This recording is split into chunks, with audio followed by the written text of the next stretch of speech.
As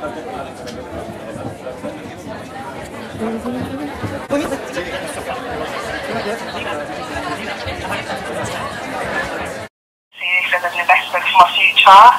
Like everything that I've learnt in uni, I believe that I'm going to take it into whatever I decide to do.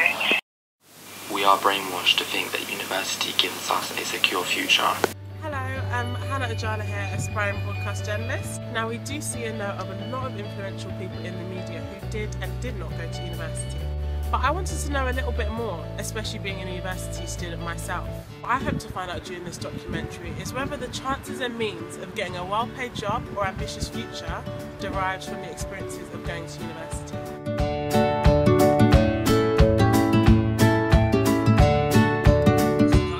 Students have clashed with police at Westminster today during a mass demonstration against plans to increase university tuition fees in England. Some protesters converged on the building where the Conservative Party has its main offices, setting fire to placards and some of them smashing windows. The doorstep of the Conservative Party's headquarters. Just 1 week after the government announced its plans for the future of universities. Now, there was a lot of uproar in the media regarding the student protest in 2011. I was actually going to university in the same year, and I'm lucky enough to say that I did dodge that £9 a year bullet. But what about those that fell under the majority of people that had to pay triple the amount per year to go to university? Not only would I have to think long and hard and ask myself if this is really what I wanted to do, but I'd also have to realise that I'm basically going to be in debt for the rest of my life. Everyone's experiences of university were completely different, from the social life to the lectures to the hangovers to the constant library trips. But I wanted to find out as much perspective from a different group of people as possible. In a few words, I'd say that university is quite challenging. It's an environment where you really push yourself to the limit, to really work as hard and be dedicated on something that, you choose to study, something that you obviously meet people from all around the world and just, make a lot of friends. So it's a mixture of hard work, but a lot of time to socialise. Uni, in a few words, I think, it's more about the experience, I would say, like being with a whole environment of so many young people. University life is an opportunity to learn about yourself, to explore your passion and network with people. Testing, independent. I'm an individual. I think university life it depends on one people. Not like in high school or middle school, you are group in one class. Yeah. The class is fixed. So I need to be independent. No. Because I done my art foundation and deferred my entry, and then all my friends went to uni, and I was just like one step behind you lot, and everyone was just like living this uni life.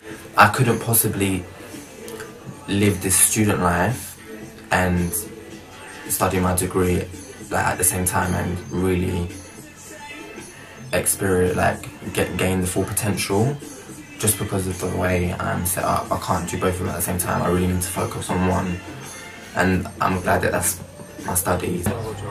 Yeah, at all. I think I've changed a lot over the past 3 years. Doing things that I haven't done before, learning new things, experiencing new things, just in general, growing. I knew the university I go to wouldn't have much of a social life. Generally, London universities, generally speaking, it's not like campus university, so you don't get that kind of student life feel. Especially London's quite expensive, so you don't experience all these things, that kind of, partying every night is going to cost you like £50, not like when you're in like Leeds or Hertfordshire, it's quite cheap or nothing like that.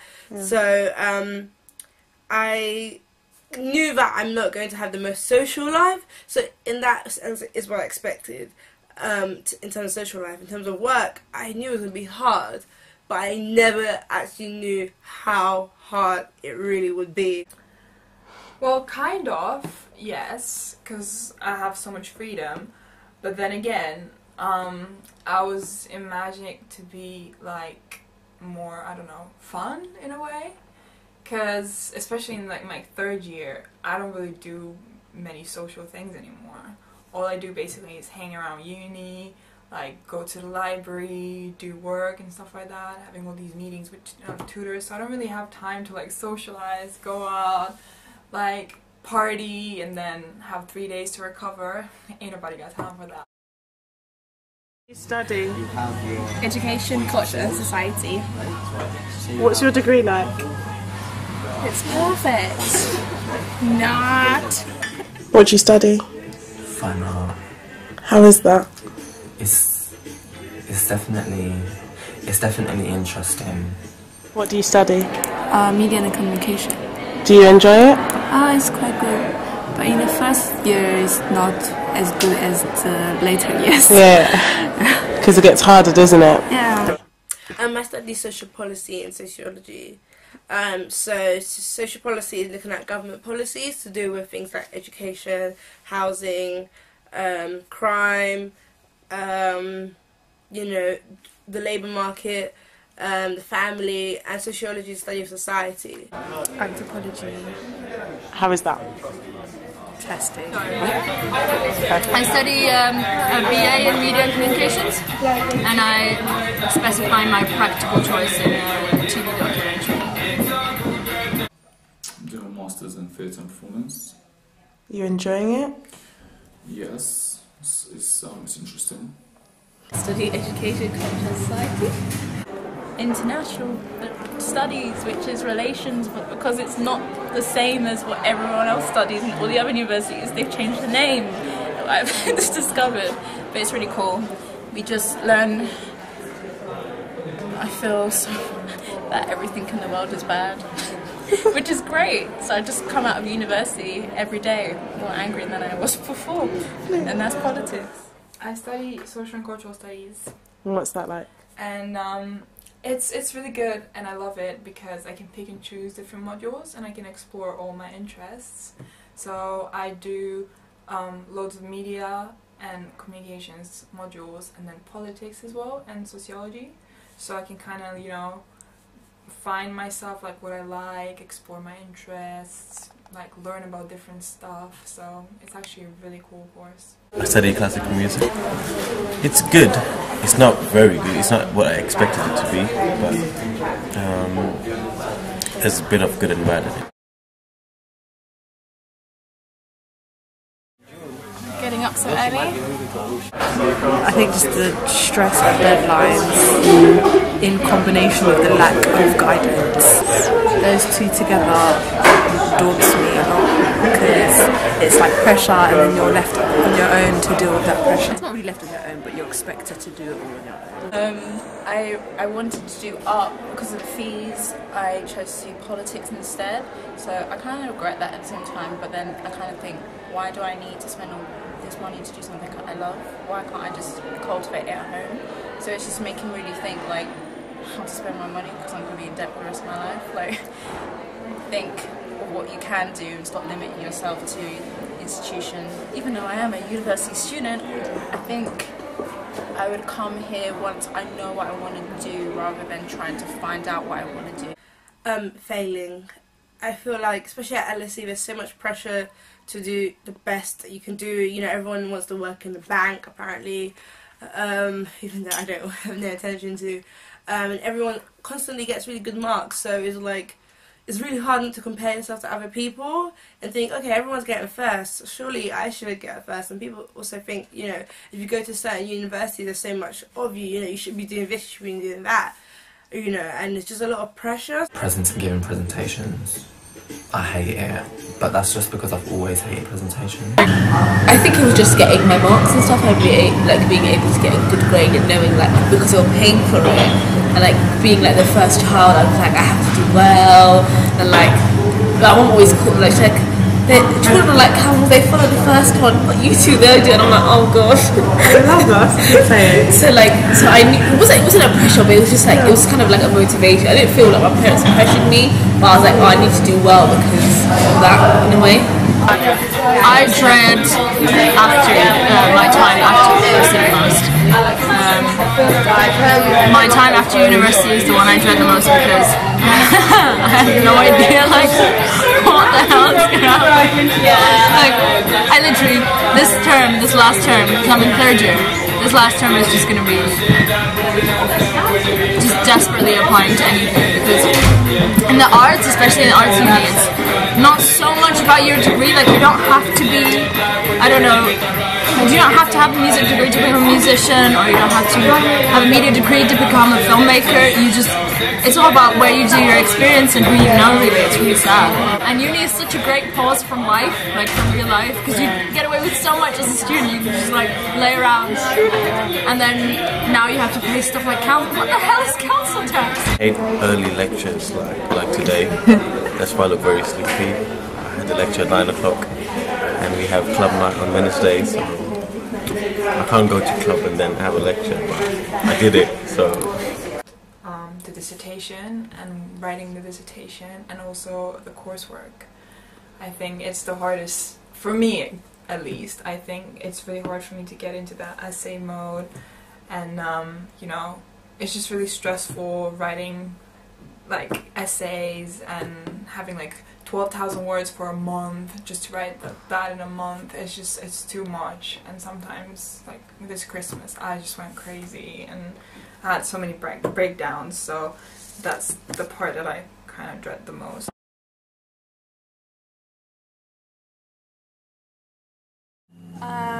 Well, my degree specifically kind of leaves an open book to certain things that I might want to carry on, but I think the degree itself kind of doesn't lead into anything, because you have to study something extra after you finish. Definitely, yeah. Even though like I do want to go into teaching and stuff, but there's still so many other things that I would love to like go into. I'm happy that I didn't do like a teaching course or something, and I did this degree because it gives me like it's a lot more open, and you get to pick your modules and do things that like you're interested in that way. About 20%, yes. Yes and no. I feel entering politics at university here that I will be deemed radical in every political conversation I have outside of a university. I think it's how you take it, and I think, as I said previously, I don't ever limit myself, so I think what I do academically as well as what I do in my professional life is going to take me to where I want to be.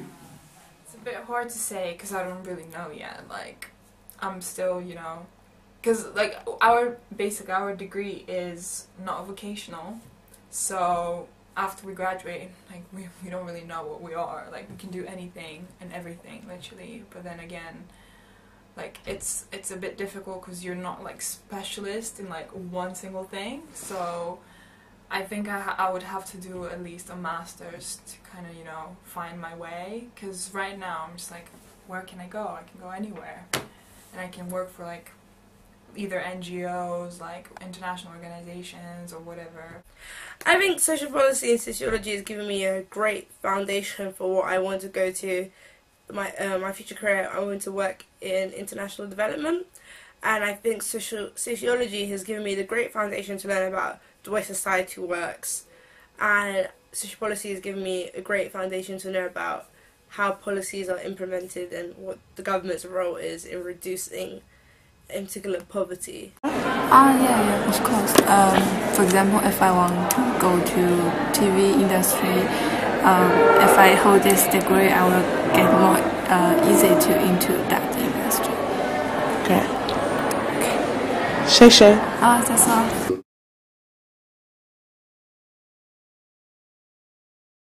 University life, unfortunately, is increasingly corporate, and I don't agree with that, but that's part of the larger political structures. Life here, because I'm not a student, is reasonably okay, although I am increasingly a sort of service provider, which I also don't really like that much. In terms of research, it's okay. I think there's still an element to university life that is about development and learning and growth. And I think that is what is important. I don't agree that students should pay £9,000 for their degrees on average. I think that this puts a lot of pressure on everybody and makes university more like a business with a expected outcome, like something vocational. There's hardly any time to do your own research or write proposals and to generate new insights. Well, when I first came here I thought it was really good because it is a little bit more structured in the beginning. I think people get lost easily in the endless kind of university trajectories and careers that people might have in Germany. There's less guidance in Germany, so I do support and like the more structured element of learning. And I think that the way in which students can go on to do their MAs is really useful because that is a little bit less structured, and I think I do like the fact that students need to work independently. Although it's increasingly like school. I often feel like a school teacher, and that's really annoying. And I don't understand why people don't get their asses into gear, given that they have to pay £9,000 and do the work. And I think that a certain kind of politics that I used to have even when I was a teenager, perhaps, and that I astutely defended and lived for, I feel that I've been able to transform that into my career, which is great because I'm not selling myself out. I don't have to really work in a field where I wouldn't know what I'm doing, and where the only gratification would be the money in my bank account. At least here's something meaningful that I can do, and I think that teaching is important, and hopefully I can pass something on to the people like you that are studying with me, and that and I think the moments I like best is when people are really interested in something, and when I can see that there's a drive and an energy and that they want to do well, and I totally support that. I think that's great. Now it was time to gain perspective from someone that's never been to university. Hackney to Hollywood actor David Ajala. I was Skyping him as he was all the way in New York City working on a TV series that's yet to come out. Well, I studied a BTEC National Diploma in Performing Arts at Hammersmith College, and we had to fill out some UCAS forms, and that was to try and get into different universities. And I didn't mind going to university. I think acting is one of those courses where it's about doing. That's how you learn. There's only so much studying you can do. I'm more of a hands-on person, so I was in a position where my only other choice would be to go to university. But then I was able to get into drama school, and for me it just worked out better. Drama school just meant that it would be minimum 90% practical and 10% theory or studying. So in terms of going to university as an actor, it'll probably be ideal and more beneficial if it's preparing you to teach the vocation. You're teaching the theory of acting, you're teaching the theory of drama and everything that encompasses that. But in terms of being an actor and being prepared for the entertainment industry, that I think specifically has to be drama school, because that just prepares you, like I said, to work in the industry. And that is totally different from teaching drama as a subject. So for myself specifically, it was more beneficial for me to go to drama school, to harness my skills and to prepare myself. And I wouldn't need any specific kind of qualifications. I wouldn't need university qualifications. A-level or a degree wouldn't count for much. Of course with respect, but it just means that in the entertainment industry it's about the training. It's about the training, it's about the doing of the art. But it'll be totally different for someone who wants to get into medicine, because they would need to have a qualification of a degree, and a specific qualification, a specific degree. I was at the crossroad of not knowing whether to go to university or to go to drama school, and I was going to try and be as patient and persevere for as long as possible until I had to make a definite decision whether I was going to go to university or drama school. But it just so happened that before I had to make that decision, I was able to audition for drama school, and I got in. my advice would be for any aspiring actor would be, what do you want to do? Do you want to be an actor? Do you want to be a teacher? I don't feel like I'm missing out by having not gone to university. I mean, it may have benefited me in the respect of learning how to do essays and understanding the bigger picture and then the theory behind drama and acting and whatnot. But it just suited me better to be doing the thing that I love to do. After speaking to a good range of people, I think it's fair to say that university, or not going to university, can put you in a number of different directions. But at the end of the day, the level of success and the ambition that you hope to achieve will purely be based on how hard you work and how bad you really want it. Creating opportunities for yourself are so crucial. So for the university students, on Wednesday the 19th of March, Senate House are hosting their yearly Spring Graduate Fair, and it's going to be filled with industries and stands and all sorts of places, general things to do after you graduate. That could be a master's, that could be an internship. It's free, you can sign up right now and gain a better perspective so you don't feel too nervous after leaving university. Now for the non-university students, there's so many opportunities out there, and many of them start from actually making opportunities for yourself. One of the main things that I did to get into my career ladder was actually creating things of my own, something to showcase my talent and show future employers rather than just a grade. So I blogged a lot. Social media played a really big aspect to that also. Your career paths are purely based on what you genuinely enjoy and love to do.